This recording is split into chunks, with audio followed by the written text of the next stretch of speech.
بسم اللہ الرحمن الرحیم، السلام علیکم ورحمۃ اللہ وبرکاتہ۔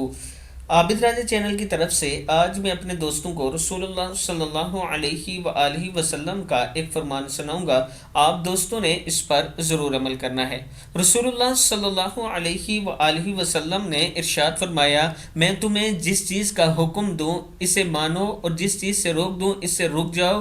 جس نے میری اطاعت کی اس نے اللہ کی اطاعت کی، اور جس نے میری نافرمانی کی اس نے اللہ کی نافرمانی کی۔ ابن ماجہ کی حدیث ہے۔ پھر سن لیں ایک مرتبہ، رسول اللہ صلی اللہ علیہ وآلہ وسلم نے ارشاد فرمایا، میں تمہیں جس چیز کا حکم دوں اسے مانو، اور جس چیز سے روک دوں اس سے رک جاؤ۔ جس نے میری اطاعت کی اس نے اللہ کی اطاعت کی، اور جس نے میری نافرمانی کی اس نے اللہ کی نافرمانی کی۔ یہ رسول اللہ صلی اللہ علیہ وآلہ وسلم کا فرمان ہے۔ میں اپنے دوستوں سے گزارش کروں گا کہ آپ دوستوں نے اس ویڈیو کو آگے ضرور شیئر کرنا ہے۔ السلام علیکم ورحمۃ اللہ وبرکاتہ۔